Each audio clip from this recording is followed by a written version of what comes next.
This continued for a long time, and Iye Iwinosa and her family lived in fear and terror of Isoken. Itoa, Osakpolo's wife, could no longer endure the torment. So one night, when everyone was deeply asleep, she ran and left for her maiden village.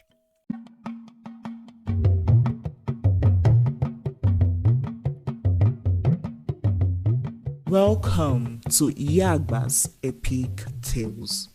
The title of today's story is Isoken, Our Crazy Sister-in-Law.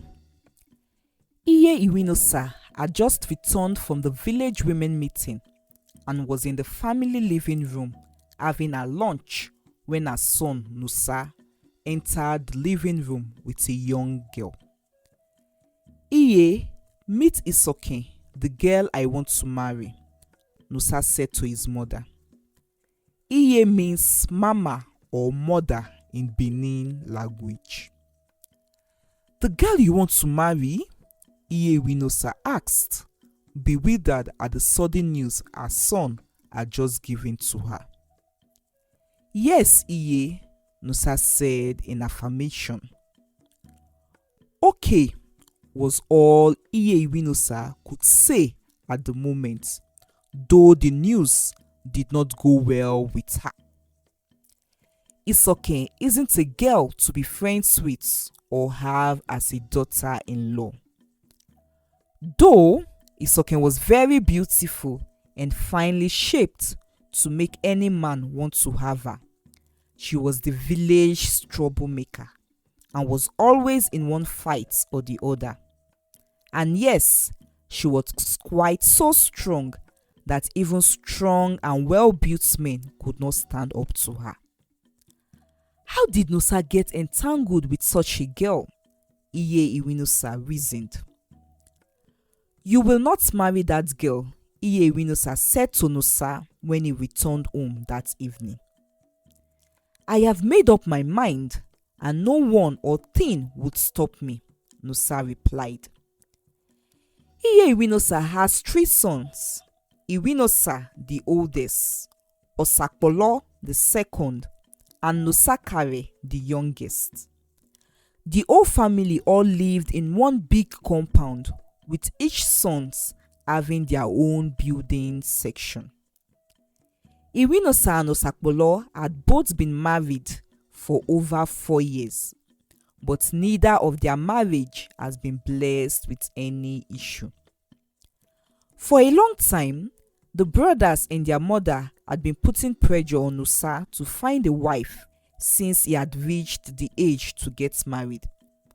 But Nosa had always told them that he was not ready. You have always pressured me to get a wife, and now that I have brought one home, you all are telling me that you don't want her? Nosa said to his older brothers that evening when they had called him to tell him that they do not support his decision to marry Isoken. Their mother had told them the alarming news Nosa gave to her earlier that afternoon, and they also agreed with their mother that Isoken cannot be married into their family. All their efforts in trying to reason with Nosa was negative, as Nosa was determined that it was Isoken or no one else.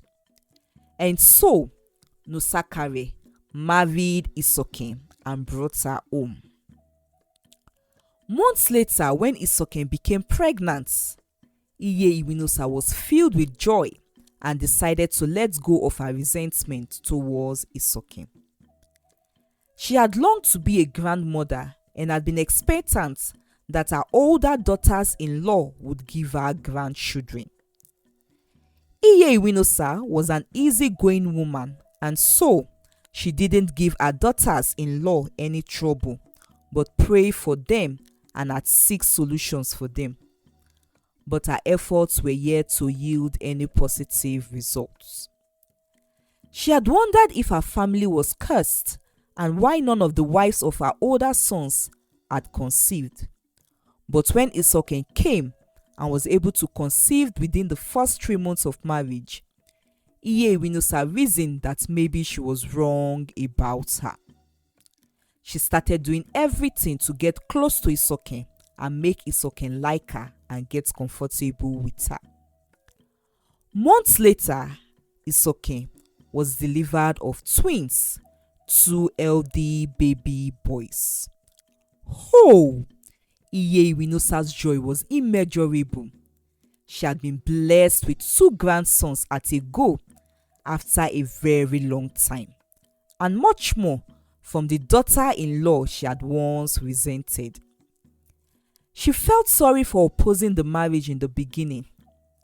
Nosa raised his shoulders in pride and teased his mother.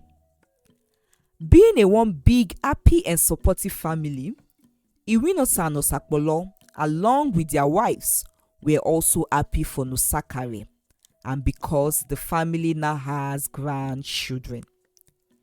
They did everything within their power to make Isoken and her children happy and comfortable. A year later, Isoken took in again, and when it was time, gave birth to a baby girl, giving the family 3 grandchildren within 3 years she was married into the family. Iwinosa and Osakpolo's wives still weren't able to conceive. A year after the birth of their daughter, Nosakare died from a snake bite. After the burial, because Isoken bore children for her late husband Nosa, their custom demanded that she remarried into her late husband's family so that the children would remain in the family. It was decided that Iwinosa, who is the older of now the remaining 2 brothers, should be the one who would marry Isoken. But that was where the problem began. Isoken told everyone that she wants to marry both brothers at the same time, and threatened to take her children away to an unknown place forever if they do not allow her marry both brothers, knowing that they would not be able to stop her from taking the children away. All efforts into making Isoken reconsider her request proved abortive. At one time, she beat up Osakpolo's wife for calling her mad and saying that her request was unreasonable. She also beat up an elder in the family who tried to impose their decision on her by telling her to behave herself and accept to marry only Iwinosa.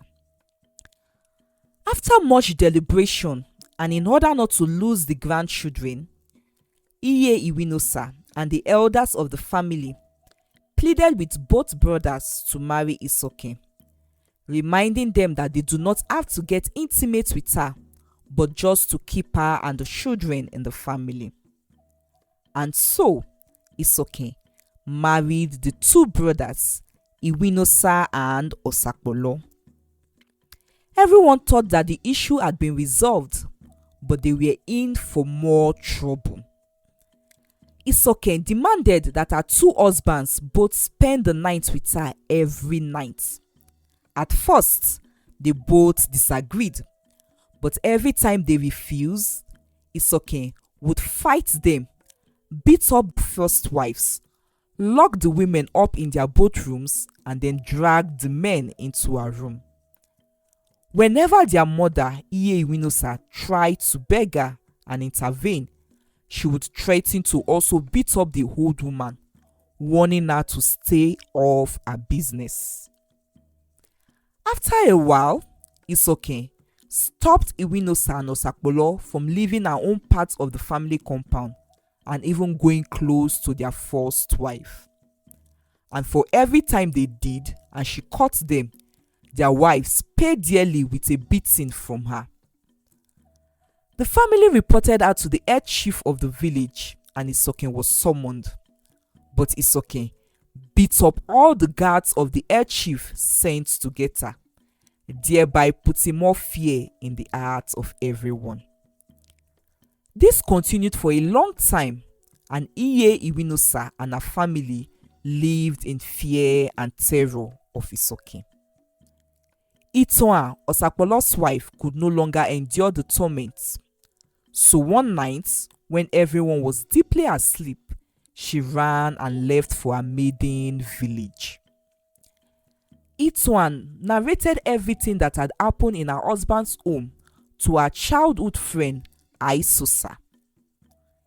Isosa told Ituan that she believes that Isoken's power weren't just ordinary, and there was more to her attitude than being just the ordinary troublemaker. Isosa attends a small church which was the only church in their village at the time.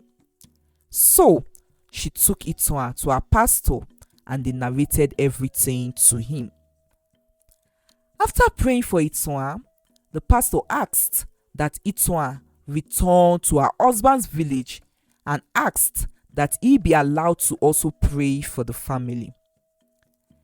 Ituan was not sure of the idea, but after much reassurance from Isosa and a promise from her that she would go with her, Ituan returned to her husband's village and home, accompanied by her friend and the pastor. Isoken was taking a nap when Ituan and her escorts arrived the compound. The noise of their prayers woke her up. She came out to the living room and immediately the power of the prayer caught her. Isoken asked the pastor to go away and not to intervene. She made an attempt to lift the pastor and beat him up, but she fell to the ground. That was when she revealed that she was in the family to avenge Iye Iwinosa's wrongful deed to her mother in the past. Many years ago, when Iye Iwinosa was just a young girl, she was best friends with Isoken's mother. A young wealthy transporter had come from the city to marry Isoken's mother, but her best friend Iye Iwinosa, out of jealousy and not wanting her friend to be more successful than her, had maliciously told a lie against Isoken's mother and made the man not to marry her anymore. At that time, Isoken's mother was already pregnant with Isoken, which the man knew of, but he abandoned Isoken and her mother still. Out of shame, Isoken's grandfather sent her mother away to another village. Isoken and her mother went through hardship as no other man came to marry her. Isoken promised her mother on her deathbed and vowed to deal with Iye Iwinosa and her family for what they made her and her mother go through. She got a strong charm to make her extremely strong and unstoppable. Iwinosa and Osapolo were already married by the time Isoken had made that promise, but luckily for her, they were yet to have any children, so she tied the wombs of their wives to stop them from ever conceiving, and then she wormed her way into Nosakare's heart. The pastor asked Iye Iwinosa to ask for forgiveness after the revelation, as she did wrong Isoken and her mother. Iye Iwinosa, full of regrets, together with her whole family, pleaded for forgiveness from Isoken. Though she was reluctant to forgive them at first, Isoken, tired of the whole hate and drama herself, released forgiveness to the family. The traditional rite to break off the marriage ties between her and the two brothers was made, and everything went back to normal. The other wives became pregnant and had children of their own, and they all lived together as one big happy family. The lesson to be learned from this story is that jealousy and deceit can have a long-lasting negative effects, affecting people involved and sometimes even future generations. Secondly, despite the harm caused by Isoken's revenge, the story ultimately emphasizes the transformative power of forgiveness. When Iye Iwinosa and the family genuinely sought forgiveness from Isoken, it broke the circle of hatred and restored harmony, showing that forgiveness is a catalyst for healing and rebuilding relationships. The end. I hope you enjoyed this story. Did you learn anything from this story? I would like to know. Please share in the comment section below. Thank you for watching. See you in our next video. Bye.